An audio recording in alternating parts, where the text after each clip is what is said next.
Oiê, filme 18. Vamos para África. Vamos para África? Não, não vamos para África. Qualquer referência que se faça a respeito da África, no geral, uma referência generalista, estive na África, vi um filme africano, a cultura africana, e isso é resquício de uma visão elitista e visão colonialista da África. A África tem... Porque, afinal, a África não é uma coisa só. Ela, muito pelo contrário, é um continente que tem 80 países, mais de 80 países, quase 2.000 etnias e um número ainda maior de culturas que são, inclusive, conflitantes. Então, não dá para se dizer assim, a África... como está dizendo muito agora na moda, né?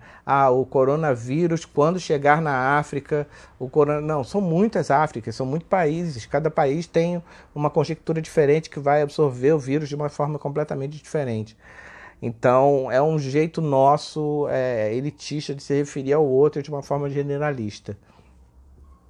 Então, a gente não vai assistir, a gente não vai para a África, a gente vai para a Mauritânia. Esse é o barato eu sempre falo aqui nos vídeos, é o barato desse projeto Um Filme por Dia de Quarentena. Que acaba não sendo um filme por dia, mas é por aí. Que é tirar a gente de casa. A gente está numa quarentena e o filme consegue fazer a gente ir para a Mauritânia, por exemplo. E muitas vezes ir para a Mauritânia de uma forma mais efetiva do que a gente ir de fato à Mauritânia. Quantas pessoas aí conhecem os Estados Unidos muito mais pela cultura americana, muito mais pelos filmes que a gente vê, do que pelo fato de ter estado lá. Eu já estive muitas vezes nos Estados Unidos, mas o que eu conheço mesmo nos Estados Unidos, o que me fez compreender os Estados Unidos foi a arte. Então, a gente vai para a Mauritânia. O nome do filme chama-se Timbuktu. O nome do autor, do roteirista e diretor é Abdelrahman Sissako. É um diretor famoso, um diretor da Mauritânia, famoso, negro, famoso, com uma carreira sólida, pequena, de 5 filmes, mas muito sólida, com muitos prêmios. Timbuktu, que é de 2015, foi para Cannes, concorreu em Cannes, ganhou quase todos os Césars, que são os Oscars franceses do mesmo ano, foi para o Oscar como melhor filme, teve na lista de melhores filmes do ano de todo mundo, foi uma unanimidade em 2015, e fala sobre a cidade de Timbuktu, um vilarejo que fica no Mali. O Sissako, ele é da Mauritânia, que é vizinha do Mali. Timbuktu fica no Mali, e Timbuktu foi escolhida porque ele conta a história de um vilarejo chamado Timbuktu, que é invadido em 2002 que tem a sua vida pacata, integrada com a natureza, que é o deserto, e do nada é invadido pelo Estado Islâmico, por guerrilheiros com armas na mão, desse tamanho, e invadem e impõem as suas próprias regras, que são regras de proibição e interdição. Ou seja, eles proíbem música, eles proíbem as mulheres de mostrar o rosto, eles quebram todos as imagens religiosas das religiões deles ali, proíbe tudo quanto é outra prática religiosa, impõe toque de recolher, ou seja, nada muito diferente do que acontece aqui no Brasil com as nossas comunidades quando entra uma facção e com arma na mão e impõe um novo código de regras a uma comunidade vulnerável, seja milícia, seja traficantes, etc, etc. Então esse filme ele rima muito com a gente. Não é um filme violento, não é um filme, pelo contrário, é um filme muito doce, é um filme muito tranquilo, é um filme de espaços, espacialmente muito imenso. É um filme também que é muito arejado, é um filme muito arejado também nas, na dramaturgia e nas interpretações dos atores. Metade deles são não atores, são realmente moradores de Timbuktu. E a gente aqui no Brasil está passando por um momento que a gente foi invadido, né, por uma facção, que é a facção lá da é, de direita, de ultradireita, de fundamentalistas de direita, assim como Timbuktu no filme é invadida por uma facção de fundamentalistas também de direita também, porque colocam regras como essa: não pode música, não pode mulher mostrar o rosto. Então a gente tem no filme duas cenas muito importantes, duas cenas que já entraram para a história do cinema. Uma bom, eu falei que eles proíbem o futebol, né? Então a gente vai ver o jeito que a aldeia vai dar de jogar futebol mesmo assim, e à luz do dia, e sem que os terroristas possam fazer nada. O jeito genial que eles vão fazer é genial, é doce, é lindo. Ele resume completamente o que é a arte. Eu fico seco aqui para falar sobre essa cena, mas pensa nisso, que ele aquela cena ali deles no futebol, arrumando um jeito de jogar futebol, estando proibido. Aquilo define o que é a arte, o que vem a ser a arte. A outra cena muito importante são um conjunto de cenas, na verdade, que, que, que, que englobam a participação da bruxa da cidade. A bruxa da cidade, ela é a sacerdotisa da cidade. Esse termo bruxa somos nós ocidentais cristãos que colocamos as mulheres que exercem o sacerdócio de religiões que não são cristãs. A mãe de santo lá, ela é afrontosa.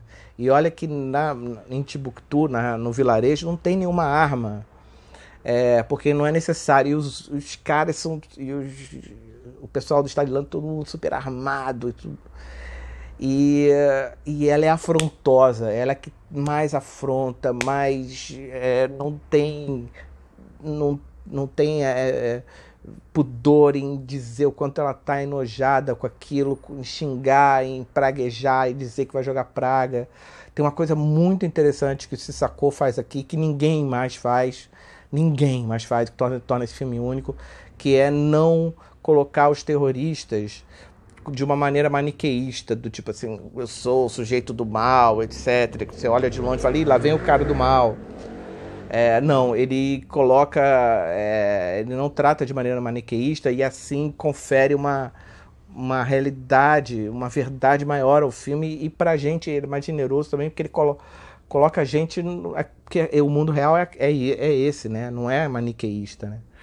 Então a gente vai pra lá, vai ser colocado lá, e essa bruxa é maravilhosa.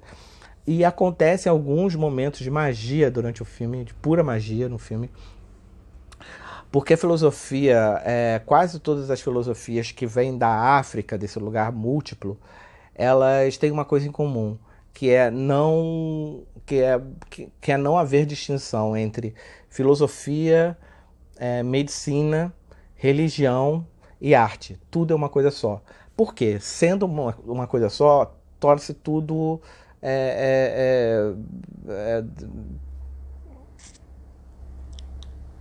democrático. Porque nós ocidentais, é que depois com os gregos é que fomos começamos a compartimentar os saberes para podermos, daquela história, dividir para conquistar. Então, fulano estudou medicina, então ele só sabe medicina, ele não sabe de música, não sabe de poesia. Fulano que estudou só poesia, ele só sabe poesia. Enquanto as comunidades que adotam essa visão de mundo, essa visão integral de mundo, dos saberes intercalados, que são um só, é muito mais democrático, porque acaba todo mundo na aldeia sabe. Todo mundo na aldeia tem um saber. A gente que já viajou, todo mundo já passou por uma experiência de encontrar alguém muito humilde numa viagem, ou até aqui dentro da cidade mesmo, e encontrar alguém super humilde, conversar com essa pessoa, uma senhora, por exemplo, e ver que ela é mais sábia do que o nosso orientador de mestrado. Então, a questão da magia inserida nesse contexto de ser misturada com poesia, com arte, com ciência, é, ela faz com que a magia ela tenha uma outra representação de imagem na tela. Até porque é uma outra representação que ela tem no mundo. Por exemplo, estou querendo dizer o seguinte: a magia como nós ocidentais vemos, é um modo muito caricato. Vou citar o exemplo do Harry Potter. Para a gente entender que está acontecendo uma cena de magia, precisa ter uma música, um ritual, uma música que toque durante o ritual, um efeito de som, enquanto a pessoa estiver fazendo a magia. Vamos supor, com a vara de condão, tem que ter um efeito visual na vara de condão e tem que ter um efeito visual resultado daquela ação de magia. Enquanto para quem vive com a magia, quem encara a magia como uma parte inerente da vida, e ela é uma parte inerente da vida, basta você ver, por exemplo, fazer o seguinte raciocínio. Se você tem um filho ou se você tem uma filha, qual foi o momento em que você decidiu encontrar a pessoa que acabou sendo o pai ou mãe da sua filha? Aquele momento ali que você podia ter virado a esquina para a direita ou para a esquerda. Se virasse para a esquerda, não teria encontrado a pessoa que foi pai do seu filho não existiria. Então, são pequenas... É magia. O nome a estatística é tão imensa que o nome disso é magia. Então, isso não acontece com barulhos, com perlim-pim-pins, nem nada. Você só vira a esquina e a magia acontece todo dia na sua vida. Não é aquela coisa ritualizada. Tem uma parábola lá da Mauritânia que explica magia, que eu adoro, que é a seguinte: era uma vez dois viajantes que estavam viajando numa caravana. Eles não se conheciam, estavam viajando por uma cidade no deserto, e aí um deles estava carregando uma caixa. Aí o papo vai, um perguntou para o outro: e aí, o que você está carregando nessa caixa? Aí o homem que estava carregando a caixa falou: eu estou carregando uma fuinha. O animal, fuinha. E aí o outro falou assim: poxa, que interessante, tá carregando uma fuinha. Por que você tá carregando uma fuinha? Aí ele fala: então, porque lá na cidade que a gente está indo é onde mora meu irmão. E meu irmão, ele andou bebendo muito, muito, muito durante muitos anos. Então agora ele está vendo coisas na cabeça dele. Então ele está vendo cobras. Está sendo atormentado pela visão de cobras em volta da cama dele o tempo todo. Ele está com uma disfunção na cabeça. Então eu tô levando essa fuinha porque fuinha come cobra. Aí o outro cara virou e falou: ué, mas as fuinhas do seu irmão são imaginárias, né? Aí o dono da caixa virou, abriu a caixa, mostrou a caixa vazia e falou: pois é, a fuinha que eu tô levando também é imaginária. Isso define magia como ela como ela foi definida durante 30 mil anos. Só agora que a gente inventou que magia é essa coisa que só poucas pessoas têm, só poucas pessoas são capazes de fazer, essa coisa, de novo, elitista. Só X pessoas podem fazer, só você que estudou pode fazer. A magia, ela é, antes de tudo, um acordo de linguagem, ela é um acordo de arte, ela é um acordo estético. E Timbuktu, o filme de hoje, é pura magia. Boa sessão a todos. Entrem em contato comigo se quiserem participar do nosso grupo de Zap, que tá bombando. Lá a gente troca os links para baixar, onde é que baixa, onde é que... Lá a gente conversa sobre o filme. Me procura, me acha, Dodô Azevedo, que eu te coloco no nosso grupo. E a gente volta amanhã com mais um filme. Tchau.